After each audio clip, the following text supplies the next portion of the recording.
बिस्मिल्लाहिर्रहमानिर्रहीम। अस्सलाम वालेकुम जी। उम्मीद है आप लोग खैरियत से होंगे और इस लॉकडाउन के दौरान भी आपको अपने कॉन्सेप्ट जो हैं वो क्लियर हो रहे होंगे। साथ साथ मैं आज एक बहुत अहम बात करने लगा हूँ जी, वर्क के हवाले से।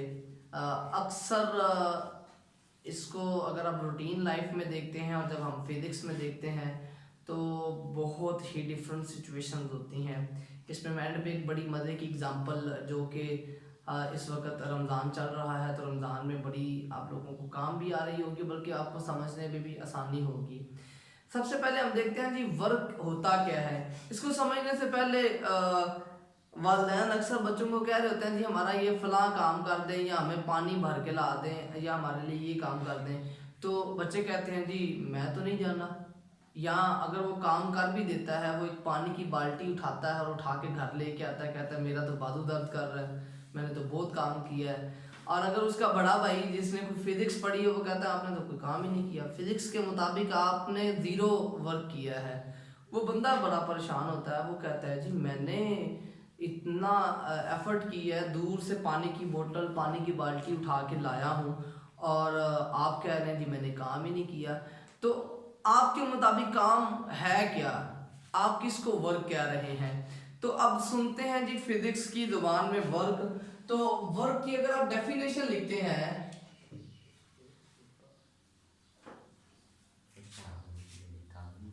वर्क की डेफिनेशन क्या है जी? वर्क के डेफिनेशन के मुताबिक when a force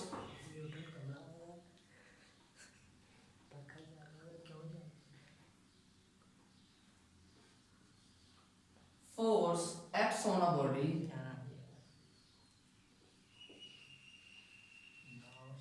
and displaces it in the direction of,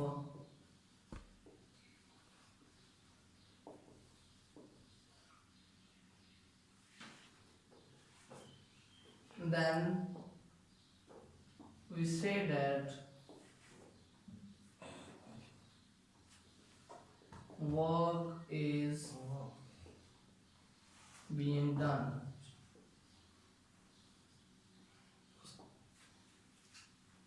हाँ जी, डेफिनेशन हमने लिखी है, और डेफिनेशन के मुताबिक हम लिख रहे हैं कि जब आप किसी बॉडी पर फोर्स लगाते हैं, तो फोर्स लगाने के बाद बॉडी क्या करती है? बॉडी उसी डायरेक्शन में मूव करती है जिस डायरेक्शन में फोर्स लगती है। तो हम कहते हैं कि बॉडी ने काम किया है। अभी जो प्रीवियस हम बात कर रहे थे पानी की बाल्टी उठा के लाने वाली, आप फोर्स लगाते हैं ऊपर की तरफ, आपने बाल्टी पकड़ी, उसको खींच के ऊपर की तरफ लेके आए, ये आपकी फोर्स की डायरेक्शन है। और आप चल रहे हैं फोर्स के परपेंडिकुलर, आप इस तरफ चल रहे हैं या पीछे की तरफ चल रहे हैं। अब फोर्स तो आपकी अपवर्ड या डाउनवर्ड है, लेकिन आपके चलने की डायरेक्शन जो है वो फोर्स के परपेंडिकुलर है। तो फिजिक्स के मुताबिक उसने वर्क नहीं किया। तो आपके पास एक बॉडी है, आपने उस बॉडी को अपनी तरफ स्क्रॉल किया, यहाँ पर आप फोर्स लगा रहे हैं, और ये बॉडी की डिस्प्लेसमेंट की डायरेक्शन है। तो आपके पास वर्क जो होगा हम लिखेंगे W is equal to the F dot d, dot product है, और ये तब ही मैक्सिमम होती है जब आपकी फोर्स और डिस्प्लेसमेंट की डायरेक्शन सेम होगी। अब यहाँ पर तो एक चीज हमें नजर आ रही है, फोर्स और डिस्प्लेसमेंट दोनों ही जो है वो एक दूसरे की डायरेक्शन में है। लेकिन अगर हम यूं करें कि आपके पास जो ब्लॉक है, फोर्स लग रही हो इस तरह से और बॉडी की डिस्प्लेसमेंट की डायरेक्शन हो ये, अब फोर्स और डिस्प्लेसमेंट की डायरेक्शन सेम नहीं है, तो क्या अब भी वर्क होगा? The answer is yes. लेकिन अब वर्क उस वाले वर्क से थोड़ा सा डिफरेंट होगा। हमें क्या करना होगा? हमें करना ये है कि अपनी फोर्स को उसके परपेंडिकुलर कंपोनेंट्स में रिजॉल्व कर लेना है। यहाँ पर थीटा ये वो बेसिकली एंगल है जो कि आपकी बॉडी या फोर्स डिस्प्लेसमेंट के साथ बना रही है, क्योंकि ब्लैक डॉटेड लाइन और ये जो रेड सॉलिड लाइन है ये दोनों सेम डायरेक्शन में है। तो ये आपके पास आ जाता है एफ कॉस थीटा, और ये आ जाता है एफ साइन थीटा। अब यहां पर अगर आप डायग्राम से देखें तो एफ कॉस थीटा और डिस्प्लेसमेंट इन दोनों की डायरेक्शन सेम है। तो हमने जब वर्क की बात की तो आपके पास क्या आ जाता है, एफ कॉस थीटा, फोर्स का वो कंपोनेंट जो डिस्प्लेसमेंट के पैरेलल है। तो इस केस में अब आपके पास वर्क होगा, तो यहां पर आपके पास जो आ जाएगा this is F D cos of theta, और कॉस ऑफ थीटा आप लोगों ने पढ़ा भी हुआ था, this is characteristics of dot product और स्केलर प्रोडक्ट। तो आप जब डॉट प्रोडक्ट या स्केलर प्रोडक्ट की बात करते हैं तो हम लिखते हैं जी ये आपके पास इसमें कॉस ऑफ थीटा का रिलेशन आता है। यहाँ पर हमने डेफिनेशंस पढ़ ली और एक हमने चीज देख ली जी कि ये डॉट प्रोडक्ट होती है, जब आप डॉट प्रोडक्ट को खत्म करेंगे तो आपके पास ये रिजल्ट आएगा। अब इसकी दो टाइप्स आ जाती हैं जी, एक आ जाता है पॉजिटिव वर्क और सेकंड आ जाता है जी नेगेटिव वर्क। पॉजिटिव वर्क कौन सा होता है और नेगेटिव वर्क कौन सा होता है? अगर आप बॉडी पर फोर्स लगाते हैं, फोर्स लगाने के बाद बॉडी उसी डायरेक्शन में मूव करे जिस डायरेक्शन में फोर्स लगाई हुई है, तो हम कहते हैं कि वर्क जो होगा वो पॉजिटिव होगा। Force and D R parallel, आपकी जो फोर्स है वो और डिस्प्लेसमेंट इन दोनों की डायरेक्शन सेम है। और अगर हम बात करते हैं नेगेटिव वर्क की, तो force and displacement are antiparallel, दोनों एक दूसरे के ऑपोजिट हैं। आप बॉडी को इस तरफ खींच के लेके आए जबकि वर्क की डायरेक्शन आपके ऑपोजिट हो, तो हम कहते हैं कि आपके पास जो बॉडी होगी उस वक्त उसका नेगेटिव वर्क है। नेगेटिव वर्क आपके जहन में आ रहा होगा ये कहाँ मुमकिन है? तो वेरी सिंपल इज कि ये मेरे पास मार्कर है, इस मार्कर को मैं ऊपर की तरफ खींच रहा हूं with uniform acceleration, acceleration due to gravity. जब आप इस बॉडी को ऊपर की तरफ लेके जा रहे हैं, डिस्प्लेसमेंट की डायरेक्शन अपवर्ड है, लेकिन बॉडी पर जो फोर्स लग रही है the force is force due to gravity which is downward. तो आप देखें जी फोर्स की डायरेक्शन डाउनवर्ड है, बॉडी ऊपर की तरफ मूव कर रही है, दोनों एक दूसरे के ऑपोजिट हैं। जब ये दोनों एक दूसरे के ऑपोजिट हैं तो हमारे पास वर्क जो होगा वो नेगेटिव आएगा। अब वर्क का एक ग्राफ ड्रॉ करें अगर, तो ग्राफ आपके पास क्या आ जाता है, ग्राफ इज आपके पास जो है डिपेंडेंट क्वांटिटी फोर्स है, आप फोर्स को वाई एक्सिस पे प्लॉट करते हैं, यहां पर आप डिस्प्लेसमेंट ले लेते हैं। आपने फोर्स लगाई 15 या 20 न्यूटन और आपकी बॉडी ने डिस्प्लेसमेंट ट्रेवल कर लिया, ये आपके पास एक लाइन आती है। ये लाइन हमें क्या बताती है? इस लाइन के मुताबिक अगर आप एरिया अंडर द कर्व बात करते हैं, इस ग्राफ के नीचे जो एरिया है उससे हमें क्या मिलता है? Area of graph gives work done. आप एक चीज नोट करेंगे और वो ये है कि फोर्स की वैल्यू चेंज नहीं हुई, फोर्स कांस्टेंट है, स्ट्रेट लाइन आई है। अब फोर्स का कांस्टेंट होना क्या ये आइडियल केस है या हमेशा ही ऐसा होगा कि फोर्स कांस्टेंट होगी? या बाज़ औक़ात हम करते क्या है, हम कोई चीज़ घसीट रहे हैं, घसीटते हुए हमसे वो मूव नहीं करती, हम एक जर्क लगाते हैं, उस जर्क में क्या होता है? उस जर्क में फोर्स कांस्टेंट नहीं रहती। फोर्स कांस्टेंट नहीं रहती इसका मतलब आप फिर ये ग्राफ तो इम्प्लीमेंट नहीं होगा। उसके लिए ये जो इक्वेशन हमने अभी तक नोट की है, इस इक्वेशन के मुताबिक क्या है, आपके पास फोर्स कांस्टेंट है और फोर्स कांस्टेंट है तो यूनिफॉर्म डिस्प्लेसमेंट के साथ बॉडी मूव कर रही है। बॉडी की वेलोसिटी आप एट दैट टाइम कह सकते हैं कि जीरो है, बॉडी लिनियरली क्या करती जाएगी? मूव करती जाएगी। लेकिन अब यहां पर आ जाता है work done by a variable force, work done by variable force. आप वर्क फाइंड आउट कर रहे हैं लेकिन आपकी फोर्स वेरिएबल है।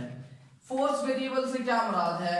ये आपके पास एक पैच है, इस पैच पर ये फोर्स लगती है F1 और बॉडी जो डिस्प्लेसमेंट ट्रैवल करती है वो D1 है, यहाँ θ1 है। इसी तरह इसी पैच पर बॉडी ये फोर्स लगती है F2 और डिस्प्लेसमेंट ट्रैवल करती है D2 और आपके पास थीटा आ जाता है 2। And so on. आप चलते जाते हैं पैच पे। होता क्या है, यहाँ पर जो आपने वर्क की वैल्यू की, वर्क आपने जो किया वो W1 आ जाता है F1 D1 cos θ1। ये डिफरेंट वैल्यू होगी। आप समझ लें आप झटकों के साथ किसी बॉडी को मूव कर रहे हैं जहां पर डिस्प्लेसमेंट और फोर्स दोनों ही कांस्टेंट नहीं है। अगर हम बात करते हैं W2 की, it will be F2 D2 cos of θ2। इसी तरह अगर हम बात करते हैं W3 की, आगे जाके F3 D3 cos θ3 and so on. अगर आप n तक वर्क डन की वैल्यू फाइंड करते हैं Fn Dn cos of θn। तो ये आपके पास एक सिचुएशन बनती है जिसमें डिफरेंट वर्क आ जाते हैं। अगर आपने total work done find out करना हो तो टोटल वर्क आपके पास किसके बराबर आ जाता है, W1 plus W2 plus W3 and so on to the Wn।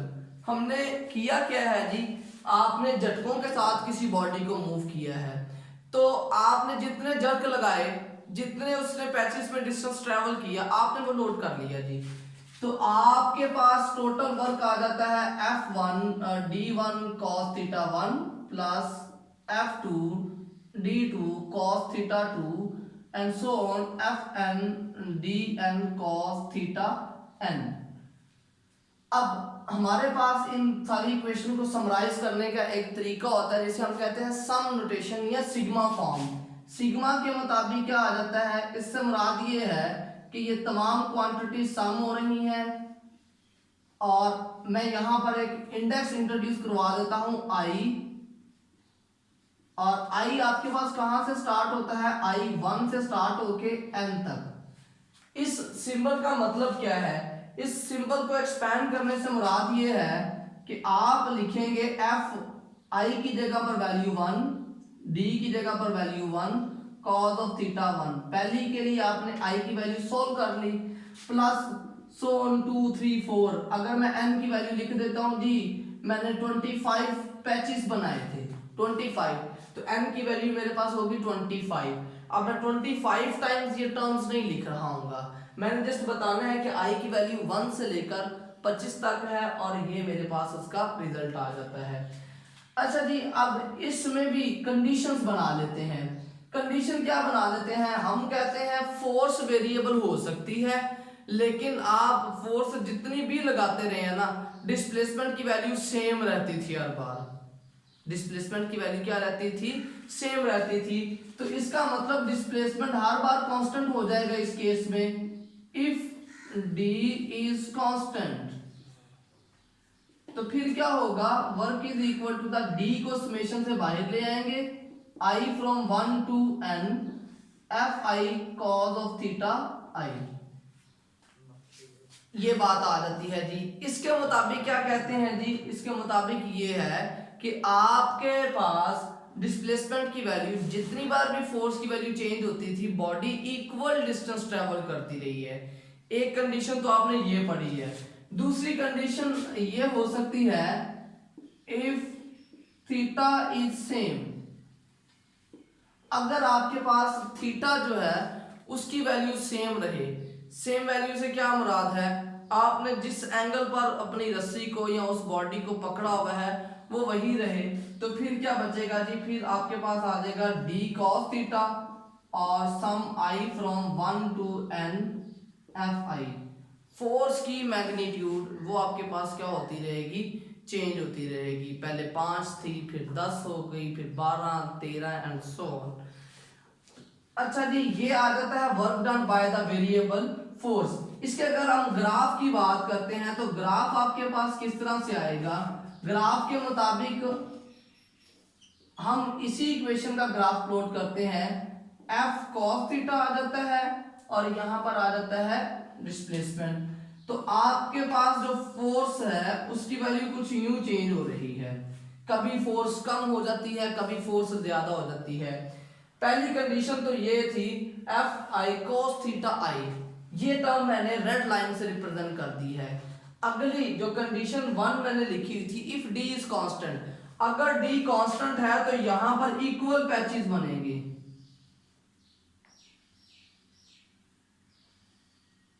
b is constant तो आपके पास पैचेस क्या होंगे, इक्वल, यहाँ 1 2 3 4 5, तो बॉडी जो है वो इक्वल डिस्प्लेसमेंट ट्रेवल कर रही है। यहाँ पर जो आपके पास एरिया अंडर द कर्व आता है, दिस इज W1। अगर हम इसकी बात करते हैं, दिस इज W2। अगर आप इसकी बात करते हैं, दिस इज W3।